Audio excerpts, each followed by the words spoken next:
中山買樓，房哥幫手，大家好，又係我房哥。呢一集房哥呢又翻到嚟房哥翻工嘅地方，佳置業大都會西邊呢個大門呢個位置啦。今日房哥同大家介紹嘅呢係一套非常之正嘅4房單位，62方呢個積數可以做到4房2廁嘅，非常之實用啦。如果各位朋友仔需要買翻嚟養老嘅，咁呢套屋苑呢就相當之合適噶啦。而家屋主呢俾到房哥嘅價錢呢，48萬呢個價錢呢，全款就可以攞低啦。呢個價錢呢喺成個小區嚟講，比其他嘅單位呢仲要平翻30萬到嘅。而家放盤嘅呢，最平都要70-80萬啦，所以呢套屋苑呢係相當之抵噶啦。呢邊行過去呢，就係北邊嘅大門。今日房哥呢，就帶各位朋友仔行過去北邊嘅大門，感受下北邊呢邊嘅商業氛圍啦。呢一邊呢，就係我哋嘅士多啤梨園啦。呢個士多啤梨園呢，就相當之大型嘅喎，好多人呢嚟呢度採摘啦。休閒呢係絕對係一個好嘅地方嚟㗎。如果中意食士多啤梨呢，呢個呢就最好㗎啦。特別咧呢邊咧空氣質量咧又係相當之高嘅喎，正前方咧就係一條大型嘅河涌，跟住咧呢邊係唔會有其他嘅建築物，所以通風同埋採光，仲有景觀方面咧都係相當之靚嘅。呢邊望過去咧係咪非常之整齊咧？而且咧呢一邊嘅商鋪咧全部都係開業嘅狀態啦。有我哋嘅按摩、足浴，仲有奶茶、燒烤、飲食，全部都係一體化都有嘅，仲有好多士多啦。所以咧呢度嘅商業配套咧真係唔錯嘅。南邊嘅大門一行出去咧就係香山街市啦。香山街市咧買餸就係相當之方便嘅。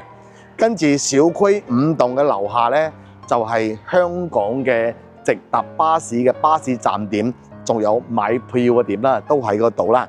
跟住咧，我哋後前方行過去咧，就係星寶嘅時代廣場，仲有1+1嘅大型商場啦。所以呢個位置咧，真係衣食住行、休閒娛樂咧，真係相當之好嘅。點解咁多香港朋友中意嚟呢度買樓、養老或者收租咧？成個小區有3000幾戶人嘅。入住率咧都係相當之高啦，特別養老嚟講咧更加係舒服噶啦。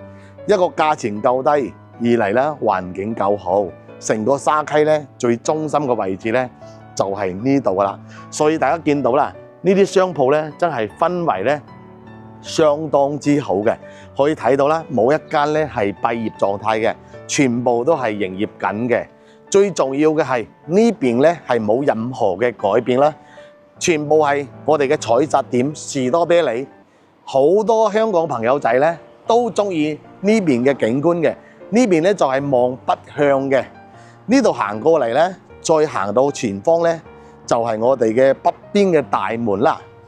特別講翻嚟今日呢套屋苑啦，呢套屋苑咧真係咧裝修咧就唔係好正嘅，但係咧都係發展商一手交翻嚟咧，係點樣就點樣。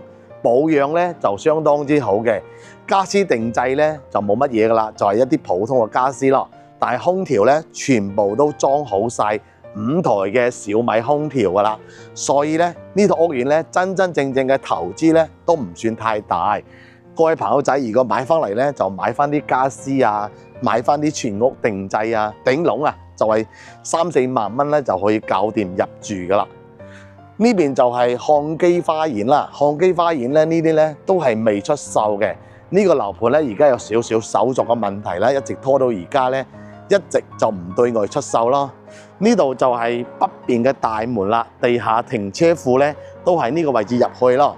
跟住咧呢邊咧全部都係商業嘅，所以咧呢個位置咧真係相當之正㗎。如果各位朋友仔有了解過佳置業大都會呢個樓盤咧，一定係知道呢個地方嘅商業配套，仲有環境嘅。房哥咧呢間鋪頭咧都係佳置業咧喺度買新樓嗰陣時咧，房哥已經開業㗎啦。房哥喺呢度開鋪頭咧已經超過咗6年幾㗎啦，好快就7個年頭㗎啦。喺呢個小區咧，房哥又做到相當之熟悉啦。首先咧，每棟樓嘅戶型配套咧，房哥非常清晰嘅。呢度咧就係小區嘅物業嚟㗎啦。我哋交物業費啊、電費、水費啊，都可以喺呢度交咯。後期有咩問題咧，都可以喺度揾物業去辦理嘅。小區咧一共咧有8座嘅。呢邊呢一排咧，從前面數過嚟嘅1、2、3、4座啦，呢邊就5、6、7、8座啦。成個小區咧就係複式樓咧，就係1座到4座有複式嘅，跟住咧6座到8座咧又係複式嘅，所以複式樓咧有7座嘅。平層單位咧就係5座，5座嘅平層單位咧就係40方同埋62方嘅單房同埋2房嘅，跟住複式單位咧就係40方嘅2房啦，52方嘅3房，仲有62方嘅4房嘅。4房單位咧係非常之少噶啦，一座樓咧一層咧就得2套，所以咧比較稀缺嘅。如果你中意大單位，中意呢啲大戶型嘅呢套屋苑咧，就千祈冇錯過啦。首先咧，樓層喺8樓，景觀方面咧都唔錯嘅，望住前邊嘅河涌，環境係 OK 嘅。大家可以睇到啦，成個小區嘅內部環境咧都係做得相當唔錯噶啦。睇埋綠化啊，仲有小區嘅樓間距啊。因為咧呢個小區可以睇到啦，佢每一套屋苑咧都有騎樓嘅。呢個騎樓咧都唔算細嘅喎。首先一套40方嘅2房可以做到咁大嘅騎樓咧，算係非常之優質噶啦。大家可以睇到啦，入住率又高，入邊咧人氣就相當之好嘅。而家咧呢度咧前邊咧就係19樓係頂層噶啦，呢邊咧就係22樓係頂層，所以咧佢嘅層高嚟講咧係算唔錯嘅。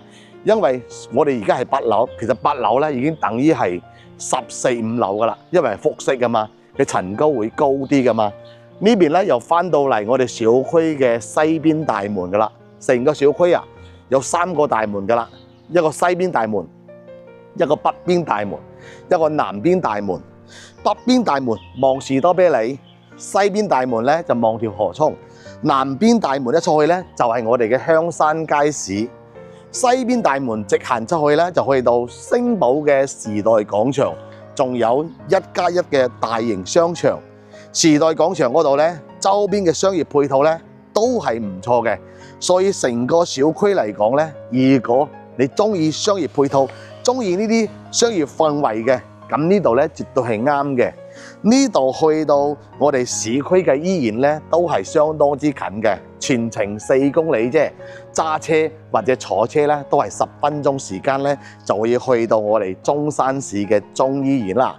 今日講解嘅咧就係呢個啦，呢個就係8座，8座咧環境係屬於唔錯噶啦。西邊嘅大門一入嚟咧就到咗啦，前邊咧就係迎賓大樓啦。成個小區咧係公寓，但係咧同住宅係冇任何區別嘅，而且幫大家做到咧係民水民電，物業費3蚊一個方，水費電費咧同我哋居民樓咧係一模一樣嘅，所以咧呢啲屋苑咧真係抵買嘅。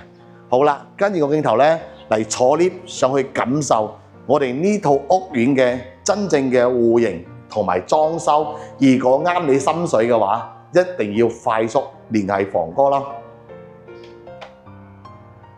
返到呢套屋苑嘅8樓位置，大家可以睇到啦。呢套屋苑最大嘅優點就係電梯位咧，就係屋企門口，仲有呢個大嘅落地窗咧，又係屋企門口。所以呢個屋企門口咧，採光係相當好嘅，通風又非常之好嘅。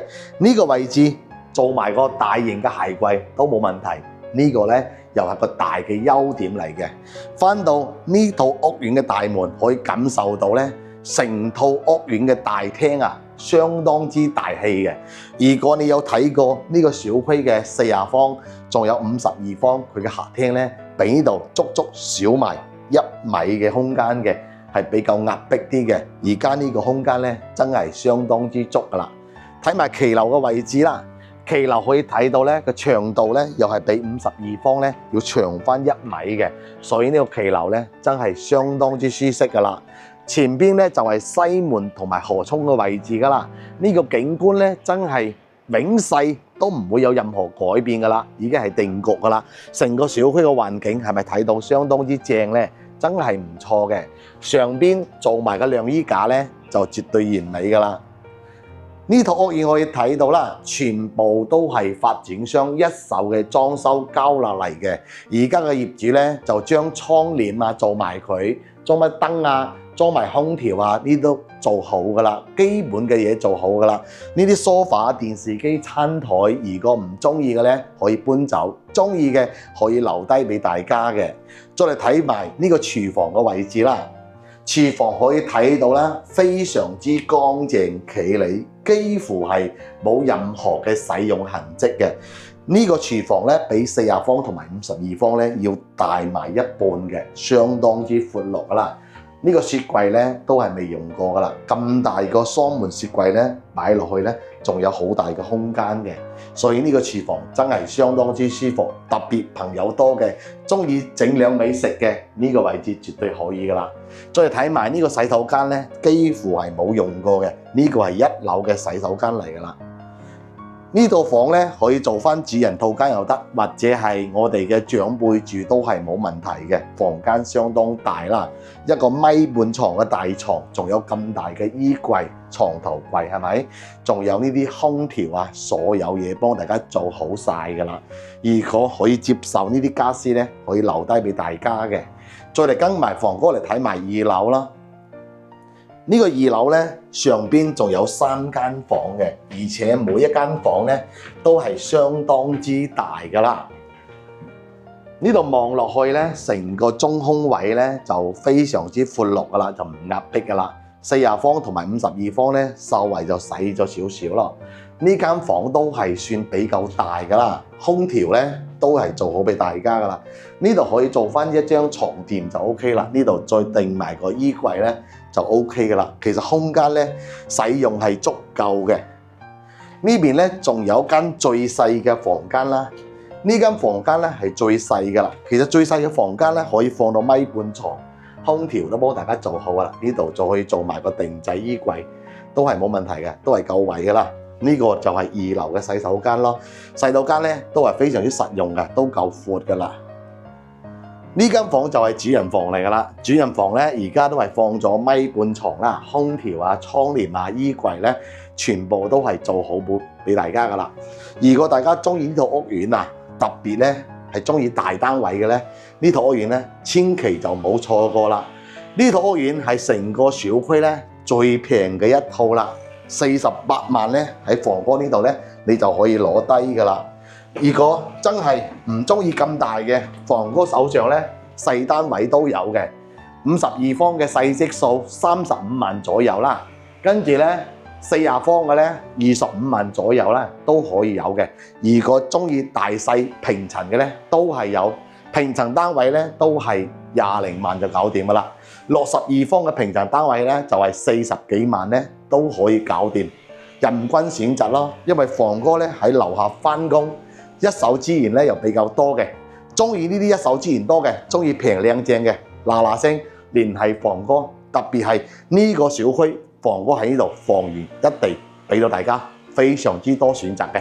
好啦，有諗法嘅即時喺頭頂上邊連接房哥，跟住咧可以幫房哥定義一下。